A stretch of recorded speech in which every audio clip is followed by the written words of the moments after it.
반가워요, 여러분. 여기 날씨요? 오늘 날씨가 안 좋아요. 평범한 독일 날씨입니다. 음,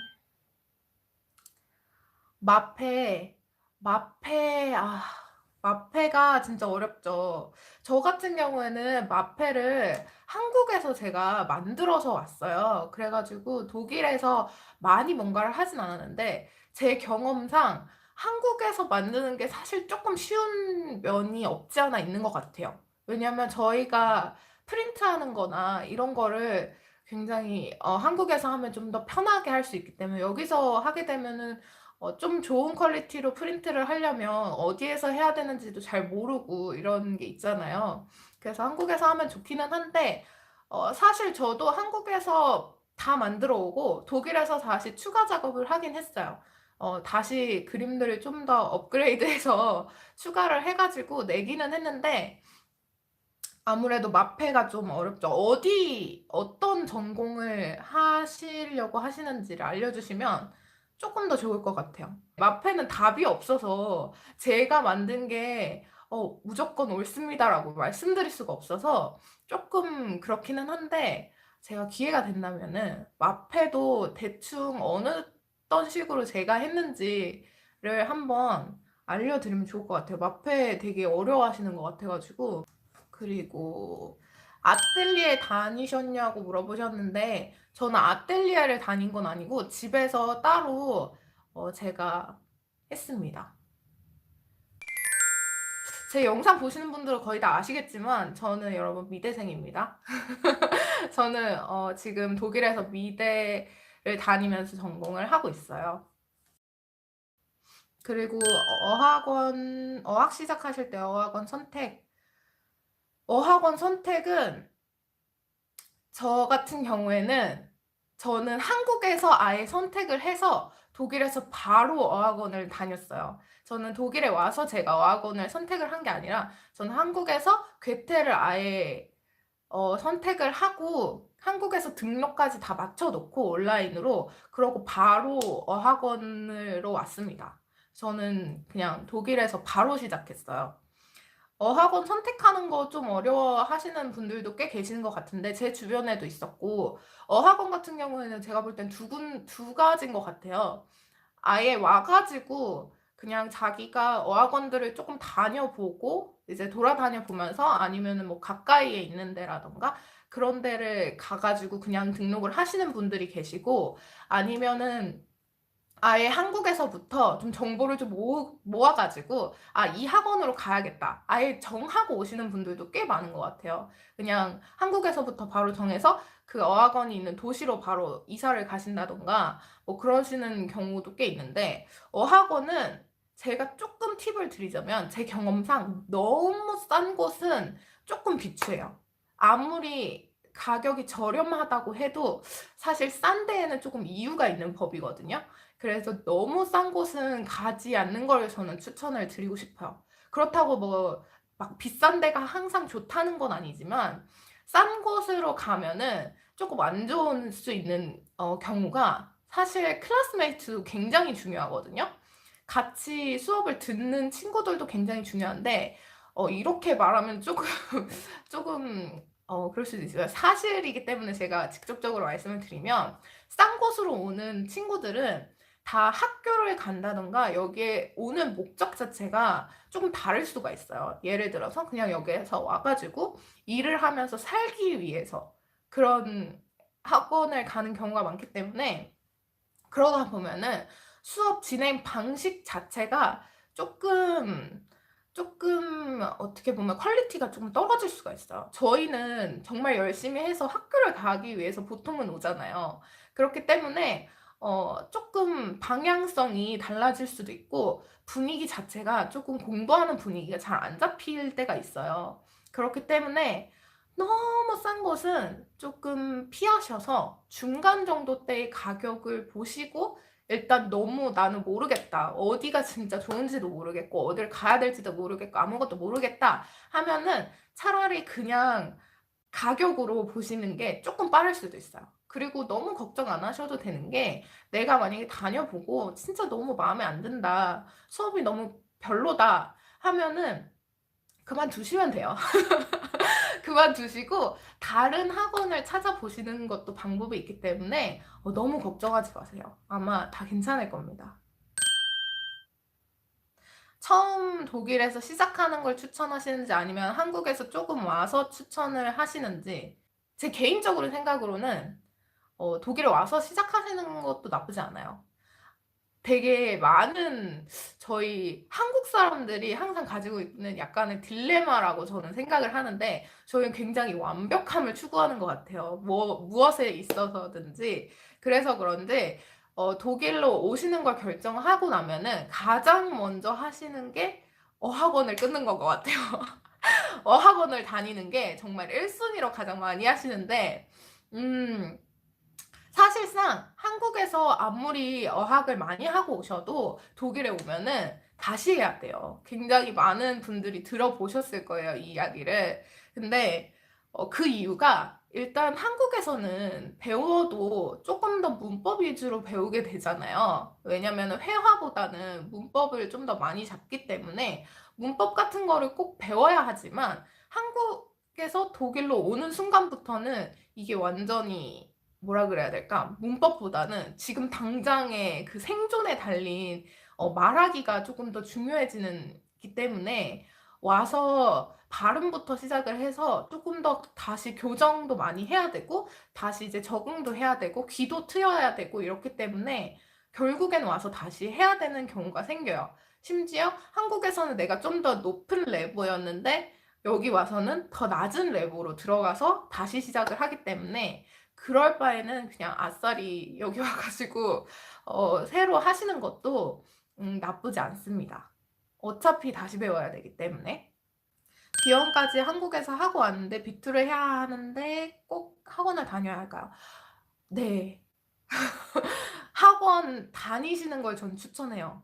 조금이라도 다니시는 게 좋아요. 왜냐면 학원 같은 경우에는 가면은 무조건, 물론 내가 얼마나 학원에서 열심히 하느냐가 가장 중요하긴 한데요. 혼자 하는 게 막상 쉽지가 않더라고요. 저도 혼자 해봤거든요.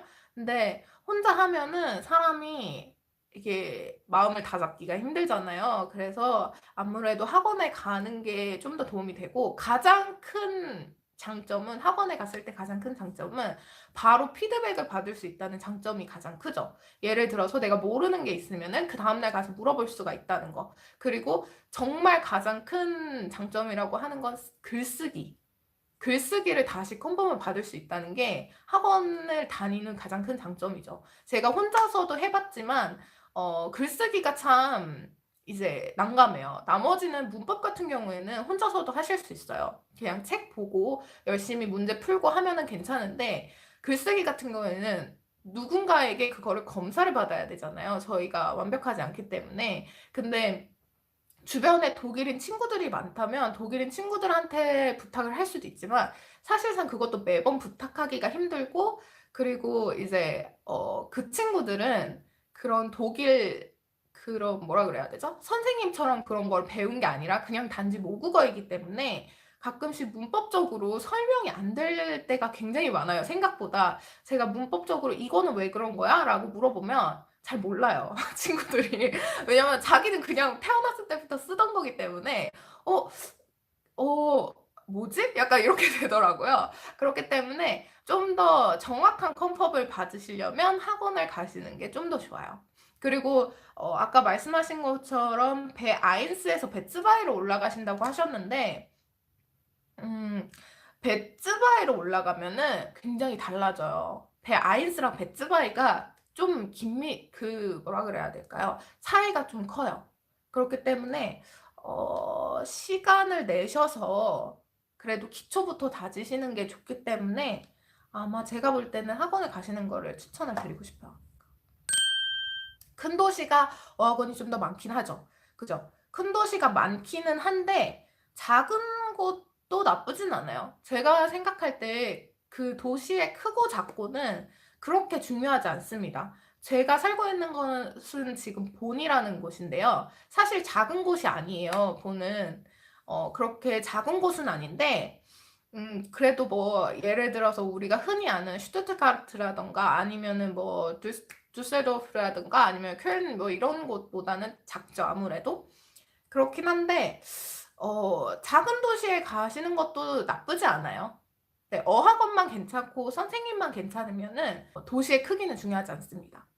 좀 적응이 되면은 저녁 시간에 혼자 할 수 있는 놀이를 찾아서 집에서 하고 놀아요. 그냥 뭐 노래 듣고 책을 이렇게 막 자주 읽진 않지만 솔직히 말해서 책 가끔씩 읽고 아니면은 저는 주로 친구들 만나러 많이 가는 편이에요. 친구를 좀 많이 빨리 사귀시면 아마 저녁에 친구들이랑 그냥 뭐 펍 같은 데 가서 얘기할 수도 있고 아니면 친구들 집으로 여기는 초대를 많이 해요. 아무래도 이제 빨리 닫고 놀 데가 없기 때문에 집에서 주로 파티도 하고 술도 마시고 막 노래 엄청 크게 틀어놓고 놀기도 하고 이러거든요. 그래서 가장 빠른 방법은 그런 지루함을 없애는 방법은 친구를 많이 사귀는 게 가장 좋고 빠른 방법입니다.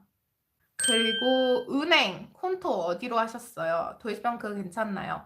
아, 제가 도이치방크 저는 콘토가 지금 두 개예요. 제가 영상 올린 것 중에 정말 창피하지만 제가 최근에 사기를 당해가지고 제가 네, 최근에 전화 사기를 당해가지고 여러분 아실지 모르겠지만 네, 그래가지고 제 콘토가 털렸어요.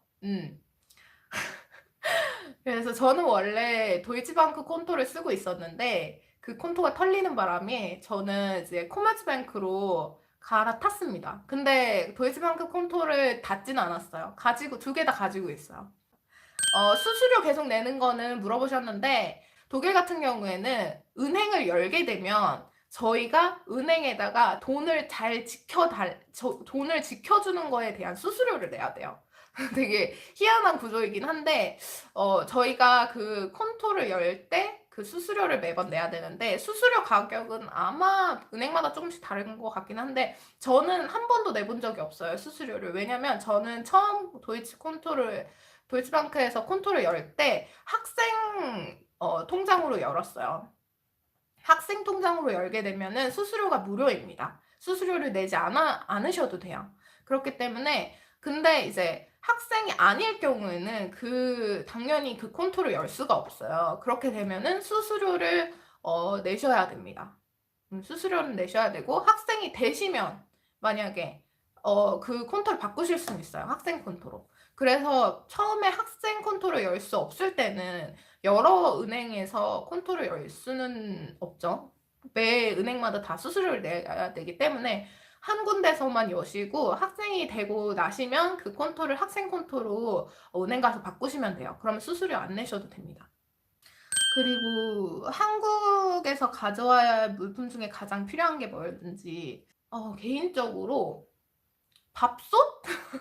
제가 워낙 밥을 주로 매번 해먹기 때문에 밥솥 가져온 거 굉장히 좋다고 생각했고 사실 여기서 사실 수도 있어요. 그냥 한국 마트 같은데 아시아 마트 같은데 가면은 이제 그런 조그마한 쿠쿠 밥솥 이런 거 팔더라고요. 좀 가격이 비싸기는 한데 밥솥도 저는 나쁘지 않고요. 그리고 진짜 사소한 거 하나 말씀드리면 여기 뒤에도 지금 보이실 텐데 여기 나무 면봉. 저 이거 부탁해서 받았어요. 나무 면봉. 나무 면봉이 저는 진짜 사소한 것 중에서 좋다고 생각하는 것 중에 하나예요. 한국에서 가져오면. 이상하게 저는 나무 면봉이 좋더라고요. 편하더라고요. 질문이 저번 학기 수업은 어떻게 들으셨나요? 수업은 어떤 식으로 수업 제가 여러분 다다음 주에 드디어 저의 학교 브이로그를 올릴 거예요. 그때 조금 보실 수 있는데 수업하는 거는 제가 못 찍었고요. 제 그냥 학교 저의 아뜰리에라던가 그런 거 보여드릴 건데 수업은 저도 이제 저번 학기부터 시작을 했기 때문에 저도 좀 적응하는데 조금 걸렸어요. 한국이랑 굉장히 다릅니다. 일단은 수업이 굉장히 달라요. 학교 일단 한 학기 처음에 시작하시면, 예를 들어서 학사부터 시작하시는 분들은 아마 표를 나눠줄 수도 있을 것 같아요.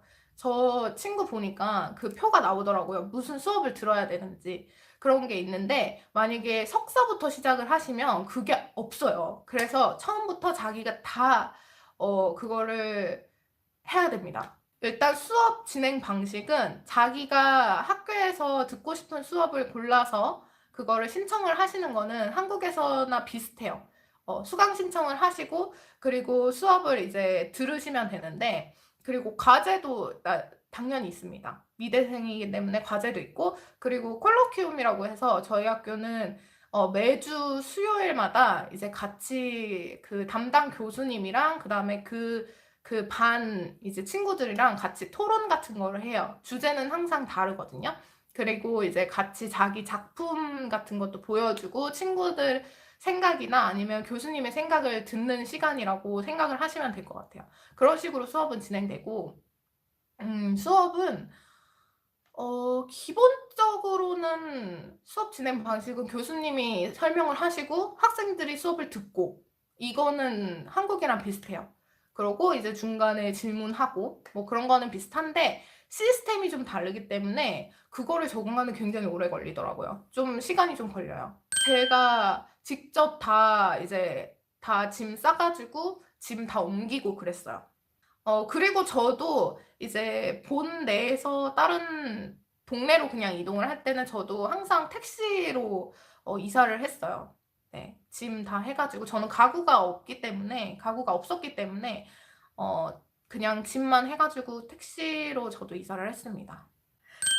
교통권 어떻게 구하셨어요, 처음에? 아, 교통권은 모나텔카트를 저는 샀어요. 그거는 이제 그 버스 회사 보통 아마 그 역에 아마 있을 거예요.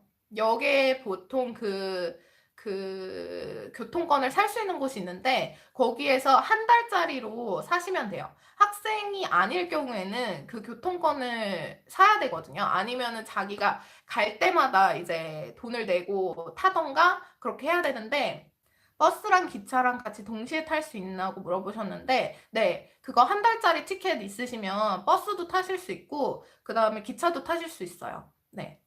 근데 기차 중에서도 그 종류가 많은 거는 아마 아실 것 같은데, 독일은 기차가 되게 세분화되어 있어요. 저희 나라로 치면은 뭐 무궁화호나 뭐 KTX, 그 다음에 뭐 이런 것처럼 기차가 조금 나눠져 있는데, 다 탈 수 있는 거는 아니에요. 그 모나테카르테가 있다고 해도 다 탈 수 있는 게 아니라고, 그 동네에서만 탈 수 있는 거예요. 그 예를 들어서 제가 본에서 했다 하면은 본 이쪽 그 가능한 에리어가 있어요. 그래서 그 안에서만 그걸로 버스를 탈 수 있고, 우반 지하철을 이용할 수가 있고, 슈트라센반을 이용을 할 수가 있습니다. 근데 기차 같은 경우에는 RE라고 있어요. RE 영어로 RE라고 있는데, 그거 같은 경우에는 아마 타실 수 있을 거예요. 제가 알기로는. 근데 그거보다 좀 더 빠른 기차가 있어요. 이체라고 해서 IC, 그 다음에 ICE 이렇게 되어 있는 기차들이 있어요. 그거는 우리나라로 치면 고속 기차거든요. 고속 열차 같은 건데, 그거 같은 경우에는 돈을 무조건 내셔야 되고, 학생일 때는 이제 세메스터 티켓이라고 해서 기차나 그런 교통을 탈 수 있는 그 티켓을 받아요. 물론 저희도 사는 거예요. 그걸 돈을 내고. 근데 굉장히 저렴한 가격에 살 수가 있어요. 학생이 되시면. 근데 그거를 가지고 있어도 그 고속열차는 탈 수가 없습니다. 그거는 돈을 따로 내야 돼요. 그리고 안멜동 한 달 안에 해야죠. 그렇죠. 어, 이론적으로는 그런데 제 주변에 최근에 안멜둥 하는 거를, 이제 안멜둥은 모르시는 분들도 있을까봐 그런데 집을 등록하는 거예요. 거주지 등록을 하시는 건데, 시청에 가서 거주지 등록증을 쓰셔가지고 내가 여기에서 살고 있다는 거를, 주소지를 이제 알려주는 건데, 안멜둥 같은 경우에는 보통은 저희가 한 달 안에 해야 된다고 알고 있는데, 제가 아는 지인이 최근에 안멜둥을 안 한 거예요. 그래가지고 걔가 세 달인가? 네, 세 달을 안 했다고 하더라고요. 근데 딱히 문제는 없었다고 해요. 근데 그 친구는 독일인이기 때문에 아마 뭐 말을 잘해서 그럴 수도 있고 정확하게는 모르겠어요. 근데 가장 좋은 방법은 아무래도 좀 빨리 하시는 게 좋죠. 그리고 안멜등을 하셔야 그런 중요한 서류 같은 거를 집으로 받으실 수 있기 때문에 안멜등은 꼭 하셔야 되고, 특히 비자 같은 경우에는 안멜등을 무조건 하셔야지 비자 같은 것도 다 가능하고 하기 때문에 안멜등은 최대한 할 수 있으시면 빨리 하는 게 좋아요. 학생 비자는 1년 단위로 받냐고 물어보셨는데, 이거는 비자 관련해서는요, 여러분, 굉장히 복잡합니다. 독일이 정말 복잡해요. 왜냐면 제가 저번에도 영상 어딘가에서 말씀을 드렸는데, 비자 같은 경우에는 되게 케바케예요. 그리고 얘네는 제대로 된 그런 룰이 없는 것 같아요. 제가 느끼기에는. 왜냐면 이제 큰 타이틀은 있죠. 뭐 1년을 줘야 된다, 뭐 이런 식으로 뭐 그런 게 있기는 한데, 사실 그것도 잘 지키지 않는 것 같고, 그리고 그 담당하시는, 그러니까 담당자마다 달라요. 그렇기 때문에 담당자의 기분에 따라도 그게 달라지기 때문에 그거는 사실 제가 어떻다라고 말씀을 드리기가 굉장히 어려워요. 진짜 어려워요. 근데 학생 비자 1년 단위로 보통은 받습니다. 1년 혹은 최대 2년까지 학생 비자는 받게 되어 있어요. 근데 예를 들어서 학사 같은 경우에는 최소 4년이나 3년을 학교를 다녀야 되기 때문에 많이 주면은 2년까지도 준다고 하더라고요. 근데 석사 같은 경우에는 보통이 2학기 혹은 3학기이기 때문에 그렇게 되면은 대충 1년 정도거든요. 그래서 1년 정도씩 주는 걸로 알고 있어요. 근데 만약에 학생이시면 가서 또 연장을 하면 되기 때문에 그렇게 큰 문제는 없어요. 학생이 됐을 경우에는 비자 관련해서. 혹시 한국에서 대학을 졸업하시고 독일 가신 건가요? 네, 저는 한국에서 학사를 하고 왔고요. 여기서는 지금 석사를 하고 있습니다. 그리고 독일 마트나 편의점 한국처럼 늦게까지 하나요? 아니요. 늦게까지 안 해요. 진짜 짜증나요. 편의점 저는 독일에 있었으면 좋겠어요. 독일에도 편의점이 있기는 있어요. 키오스크라고 해서 늦게까지, 새벽까지 문을 여는 데가 있는데요. 보통은 이제 그 뭐지? 주유소 이런 데에 붙어 있거든요. 그렇긴 한데 대신 비싸요. 거기서 사면 비싸고, 그래서 저는 잘 안 가죠. 밤에. 그리고 마트 같은 경우에는 굉장히 일찍 닫아요. 최대 늦게 하는 마트들, 정말 큰 마트들은 11시? 10시? 그때까지 하고 문을 닫고요. 나머지 마트가 아닌 다른 가게들은 5시 그쯤 닫습니다. 어학과 마페는 각각 얼마나 준비하셨나요? 어학 같은 경우에는 꾸준히 사실 지금도 하고 있다고 보면 되고요. 어학은 끝이 없어요. 근데 제가 어학 원을 다닌 기간으로만 말씀을 드리면 저는 9개월 다녔어요. 어학원을. 저는 괴테에서 어학원을 다녔고요. 9개월 정도를 다녔습니다. 어학원만. 마페는 저는 아까 말씀드렸다시피 한국에서 저는 4학년 때 1년 정도를 제가 따로 준비를 했어요. 그렇기 때문에 마페 준비 기간은 한국에서 대충 뭐 1년? 한 학기? 뭐 그 정도 되고, 여기 와가지고 저는 마페를 또 보충을 했는데, 그거는 사실 마페 보충은 좀 저도 부랴부랴 하느라 작품이라고 하기도 뭐하게 그냥 막 그려가지고, 왜냐면은 그 작품을 채워야 되는 개수가 또 따로 있어요, 마페도. 근데 제가 준비해온 마페는 다 사진으로 제가 찍어서 아예 책처럼 만들어 온 거기 때문에 내려고 하니까 거기서 실물로 그냥 원본을 내야 된다고 하더라고요. 그래서 부랴부랴 그림을 또 여기서 막 그렸거든요. 그래가지고 그런 거를 준비하는 데는 사실 그렇게 오래 걸리진 않았어요. 독일 사람들 노잼이라는데 사실인가요? 너무 궁금해요. 네. 친해지면 괜찮아요. 친해지고 그 코드가 또 맞는 사람도 있어요. 모두 이렇게 일반화를 할 수 없기 때문에 그렇긴 한데, 좀 개그를 이해 못할 때가 많아요. 그 독일어를 이해를 못해서 그런 게 아니라 그냥 그 개그 자체를 이해를 못하는 경우들이 꽤 있기는 해요. 좀 약간 철학적인 개그들을 하더라고요. 저랑은 코드가 안 맞을 때도 있긴 한데, 그것도 뭐 나중에 이해를 하면은 좀 괜찮긴 하더라고요. 음.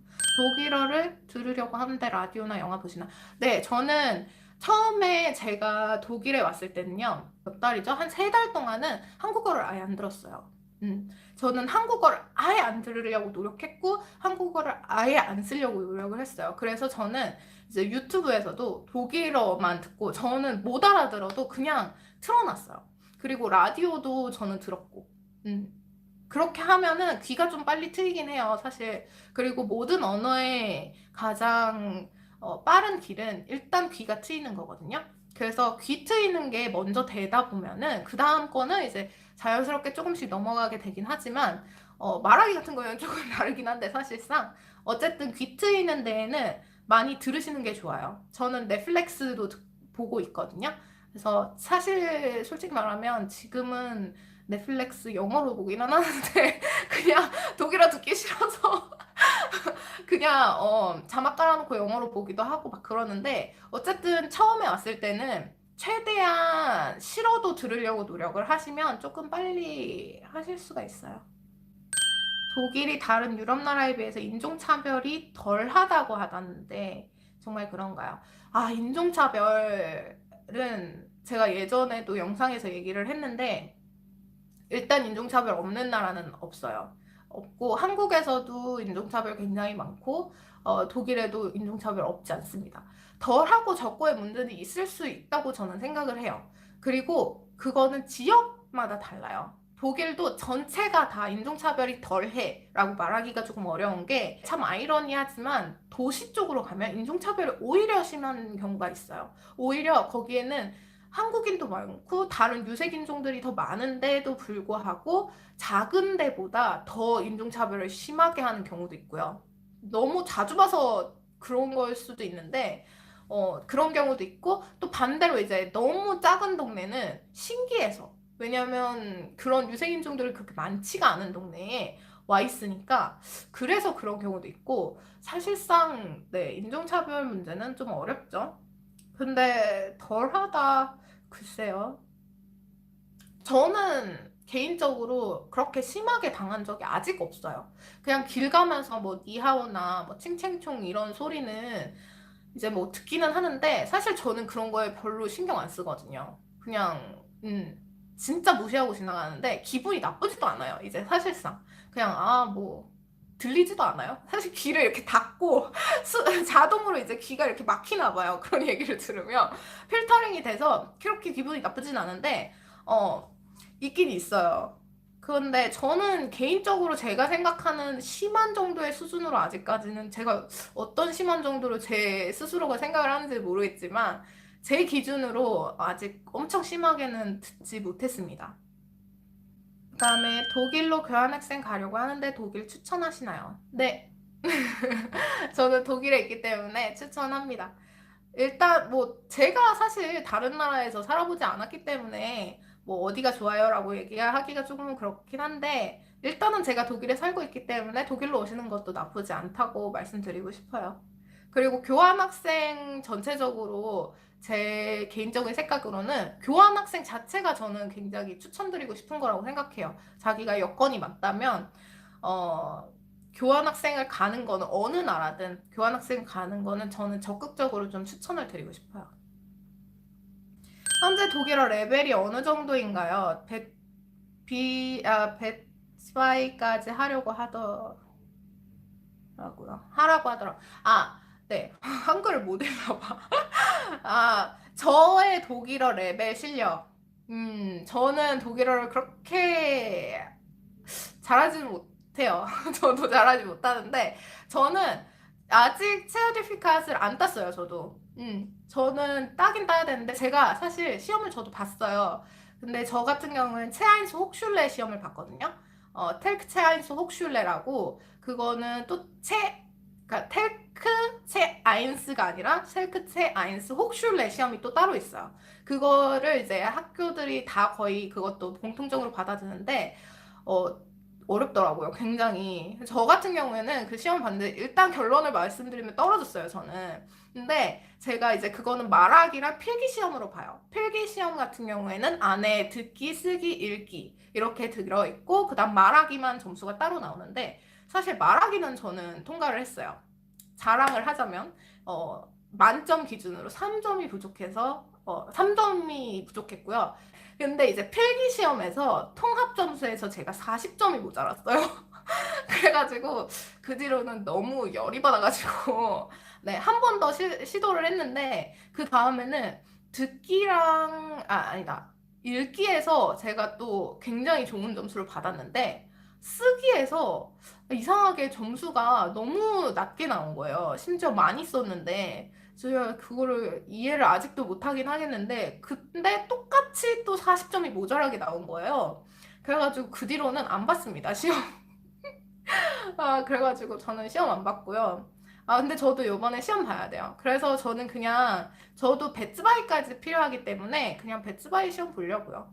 그냥 높은 시험은, 안 보려고요. 기분 나빠서. 네. 배츠바이, 보통 학교는 배츠바이를 요구를 해요. 보통의 경우에는. 아니면은 테스타프 알게마인 피어. 모든 항공에서 전부 다 4등급을 받는 거를 이제 모든 학교가 다 그걸 보죠. 어떤 과 상관없이. 독일에 있으면서 제일 힘든 점, 저는 개인적으로 일단 언어죠. 언어가 제일 힘들고요. 처음에는. 그리고 언어가 어느 정도 되면은 사실상 언어보다는 그냥 행정적인 거 처리하는 게 조금 힘들긴 해요. 그리고 가장 스트레스 많이 받는 건 비자. 아무래도. 저희가 외국인이기 때문에 비자 문제가 제일 중요하고 사실상 제일 어렵죠. 비자가 이제 다 돼가는 시기가 오면은 제일 스트레스를 많이 받는 것 같아요. 그리고 이사하는 거, 집 구하는 거. 그게 제일 힘든 점인 것 같아요. 아무래도. 더라고요. 마치 당연하다는 듯이 그러면서 저보고 퓨어하다면서 마약 진짜 흔해요. 그러면 제가 이 질문에 대한 답을 마지막으로 할까요? 마약 질문? 마지막 질문이 마약 질문이라서 좀 웃기기도 한데 네, 많이 합니다. 많이 하는 것 같아요. 제가 볼 때는 많이 하는 것 같아요. 마약을 마리화나라고 하죠. 마리화나를 굉장히 많이 펴요. 저도 되게 충격 먹었거든요. 한국에서는 진짜 상상도 할 수 없는데 여기서는 은근 있고 저는 실제로 그 마약을 주고받는 장면? 이제 그 알약을 주고받는 장면을 실제로 목격을 했어요. 그것도 제가 인사를 하던 사이인 친구가 그거를 이렇게 주고받고를 하더라고요. 그래서 저는 진짜 너무 충격을 받았는데 일단은 여러분 혹시나 오해를 하실까봐 그러는데 독일 불법이에요, 마약. 한국이랑 기준으로 했을 때는 확실히 좀 더 자유롭기는 하죠. 그리고 옆 나라인 암스테르담에서는 또 마리아나가 합법이고 이렇기 때문에 또 그렇게 멀지도 않거든요. 그래서 뭐 가서 사오는 애들도 있고 근데 가서 사오다가 또 걸리면 안 되기 때문에 어쨌든 이제 숨겨가지고 얘네도 오기는 하는데 생각보다 많이 하긴 해요. 근데 여러분 안 되는 거 아시죠? 마약 안 되는 거 아시죠? 큰일 나요. 저희는 한국 돌아가면은 잡힐 수도 있으니까 안 돼요. 그러면 이제 제가 여기서 이제 종료를 할게요. 제가 1시간이 지났기 때문에 안녕. 그럼 또 다음에 봐요, 여러분. 바이바이. 좋은 Said he didn't try 하루 more. 보내세요. They say patience comes with maturity. Mad he didn't have it, the mental capacity.